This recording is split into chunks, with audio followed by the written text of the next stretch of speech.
Happy birthday to me. Or not to me. You might be thinking, what is this ridiculous get-up I'm in?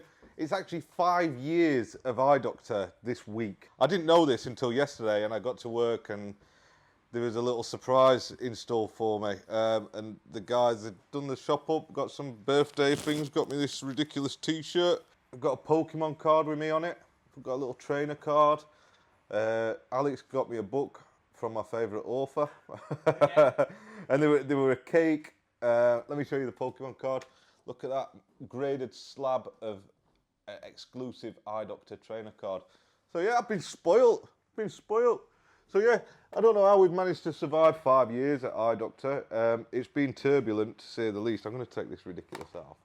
I'm going to get rid of that. So yeah, it has been a rather turbulent 5 years. If you'd asked me 18 months ago if we would still be here in a year's time, I would have probably said no. But a few things have worked out in our favour in the last like 12 to 18 months, and we've struggled through. Somebody once said to me that the first 5 years in business is the hardest, and then somebody else says that you don't make any money the first 5 years in business. I think we've been fairly blessed to have made a little bit of money, and now we're sort of reaping the rewards of struggling through in a way. Nothing's perfect, don't get me wrong. I'm not sat here comfortably, but they're certainly a lot better than things were a year ago when we first opened this shop. Like, yeah, it's been good, but yeah, it's nice to like know that 5 years ago I quit my job and just took on a bold decision to just start a business what I didn't really know anything about, to be honest. So yeah, pretty exciting, very exciting in fact. So yeah, thanks to the guys, Nathan, Alex, Joe, and even one of my friends who were in on it, who invited me for a coffee yesterday morning so that the lads could set the place up and make it a little special. It was really nice. Also, like it was a bit uncomfortable finding out that people have been conspiring behind my back, despite it being for a good reason. I always have like weird paranoia that people are conspiring for bad reasons behind my back. So it was nice that it's a good thing, but it's not really reassured my paranoia all that much. But yeah, things are going well. Obviously, I teased last week about the Marketplace Monitor app. It's a done deal now. We're officially live. I will talk very briefly about it now on the podcast because it will come out following the video that I put out, a short video. And basically, Marketplace Monitor is a mobile app that you sign up for online. You don't have to use it as a mobile app. It works best as a mobile app. And basically, it scrapes Facebook Marketplace. You put in some search parameters. So, for example, you'll search iPhone, or you might search Samsung phone, or you might put Google Pixel in. And every time somebody lists it, from the minute that you set it up, every time somebody lists something that meets those search parameters, it will send you a notification as soon as it goes live. Now, if you're busy and you're active on there, then you'll be the first person who messages people. If you didn't know already, that's going to put you at a significant advantage on securing the best deals in your area. If you use my sign-up code iDoctor50, then you will get 50% off your first month. And you might look at the price range. I think it goes $25, $45, or $100. And you might think, Jesus Christ, that's expensive for an app. It's not.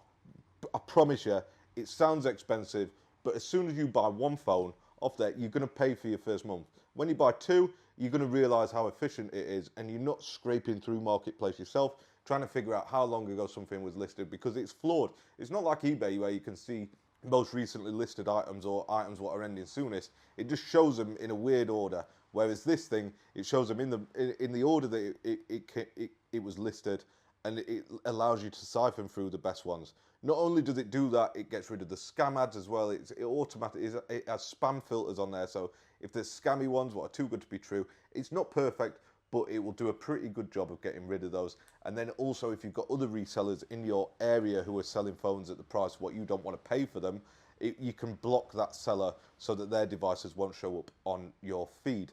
It's really good. My best example is the SE 2022 that I bought. This was the best deal last week. I bought an SE 2022. It was listed as an SE 2020.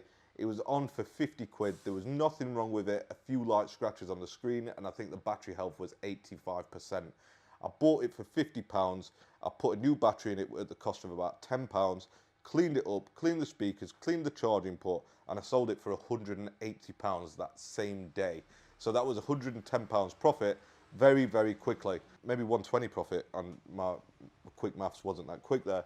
I've I mean, the 15 Pro Max, that came from in the shop, but I've got 14, 13, I've got 12, 12 Pro Max, 14 Pro Max, 13 Pro Max. 2 weeks ago, before I had the Marketplace Monitor app, we'd been wiped out, we'd been cleaned out, and now I'm comfortable knowing that I can just, when I'm ready to buy some phones again next week, which it will be, they sell that fast here, I can just go onto the Marketplace Monitor app, pick which phone I want, and I can go and buy them. It takes like maybe 2 nights a week. If I spent 2 nights a week hustling phones, I could pick up 4 or 5 every single night of those 2 nights and then sell them that same week or 2 week period. And then I'm happy. I've got all the phones that I need in stock, especially on the run up to Christmas. This time of year is absolute gold dust for buying phones because everybody's upgrading to the latest models.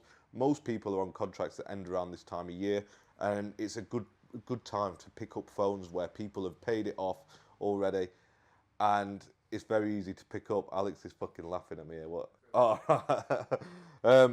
yeah. So that's the Marketplace Monitor app. I have been teasing you about it for a couple of weeks, but I can finally talk about it now. Yeah, don't let me forget. I've said about the iDoctor 50 promotional code, but the link will 100% be in the description or pinned comment below. If you use that link, I do get a kickback on that. But if you use the iDoctor 50 code, you're saving half anyway. Your first month's half price. I think even if you're using that promotional code, still you still get the 3 weeks trial as well. Not 3 week trial, a free 1 week trial. So even if you come to a week, you buy a few phones and you think, oh, this isn't really for me, you can cancel it. It doesn't really affect me. I don't get my commission from it. But I think that most people who watch this podcast will get some value out of that app. I'm going to just, for my own sake, I'm going to back up what I'm saying with real words. I don't do promotional stuff for any old crap. I told you about the slap-on battery pack that we turned down. We got sent it and everything. We had to send them back at our expense. I wouldn't do it because it was just addy, it was spammy, it was awful. I won't do that. I will only give you things what I truly believe in. And this product, yes, I got paid from it, but I truly believe in this product. Somebody texted me and said, is it all just for an ad? I'm like, no, it's real. It's 100% real, and it works, and it's good for business. If you use the app, I almost guarantee, I can't make any obvious real life guarantees, but you are going to make money if you use it properly. That's enough about Marketplace Monitor. We've done 5 years of iDoctor. I wanted to talk very quickly about our long-time subscriber, Geordie John, who I really appreciate. He puts in a lot of effort. He signed up to the Marketplace Monitor app and he bought a phone and made his money back on that first deal that he did. Not only that, he recommended us to Mobile Centrics and they did a channel review on us. It felt a little bit uncomfortable. This was a couple of weeks ago and I just forgot to talk about it on the other podcast because I had loads of other stuff to talk about. They did a channel review on us and it was a bit unsettling that somebody else did a channel review on us, especially when you look at the other channels, what they've reviewed. They're like top tier channels, where ones what I've been watching for years. So it was nice that we got some like recognition and other people reviewing it. I don't know if lots of people watch it. They don't seem to have many subs. They don't seem to have massive amount of views, but it was strange to be under the spotlight and being reviewed in that way. They chose to review a iPad 8th gen charging port repair video in which I repair the charge port rather than replace it. And I think it's a solid video, although it did come under some small criticism for using a hot plate to remove iPad screens, which I can assure people, if you use it on the right setting, we use it on just about every device. It's the first thing that I turn on in the morning because I know that we're going to use it. It's set to 85 degrees C. I believe that it's calibrated a little bit lower, so it's probably closer to about 79 or 80 degrees C, although I've not shot the temperature sensor at it a little bit. I'm waffling a bit, I know. But using that and a limited amount of isopropyl alcohol isn't going to damage backlights. It's not going to leak through. Yes, accidents can happen if you leak a lot of isopropyl alcohol on there, but we're in a position where we're very fortunate in the sense that we can repair that as well. So I'm not going to change my ways because somebody on Mobile Centrics says that they don't necessarily agree with it. And just for the record, there was a little bit in it where he was complaining that I didn't show that I tightened up the 2 screws on the very bottom, the tight ones there.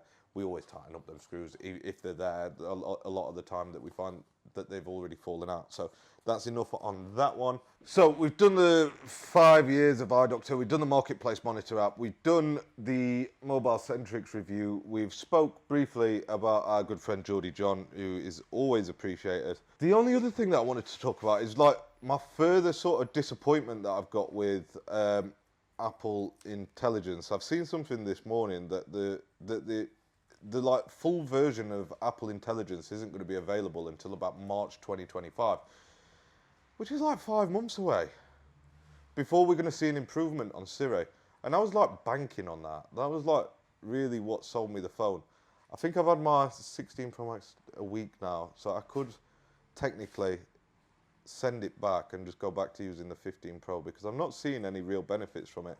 ChatGPT, I use ChatGPT on the side button, on the action button, and I use that like I would use Siri, and I was really looking forward to that, and it just seems to be getting worse and worse. The news, what's coming out about it. So if the full release is March 2025, like where's that going to leave us for like UK customers? I don't know. So it's disappointing, and especially for a flagship model that's been advertised as Apple Intelligence is like the biggest feature on it. I'm like, God damn it, that's crap. It's rubbish, isn't it? I imagine that there was some other news as well from Apple that they're gonna stagger the releases of new phones or increase the amount of new phones they release over a 12-month period more. I don't know what benefit that'll bring to the company or to users, but I don't know, it just seems a bit crap and shady, which is no shock for Apple. But yeah, that's about all I'm going to say on it. It's a load of old trash in it. So maybe they'll release a new, what I was getting to is they'll probably release a new phone by the time that Apple Intelligence is fully available, which is just ridiculous because I bought the 16 Pro Max on the hope that I'll be able to use Apple Intelligence. Garbage. OpenAI have released non-stop products for the last 18 months, maybe 2 years, and then, yeah, garbage. Anyway, on that note, I'm going to finish the podcast there. I don't know if I've got a bogey. If it's still on there at the end of it, then I've got a bogey. I don't know if it's this or I don't know. I'm not going to pick my nose on camera, though. Have a great week, everyone. Goodbye.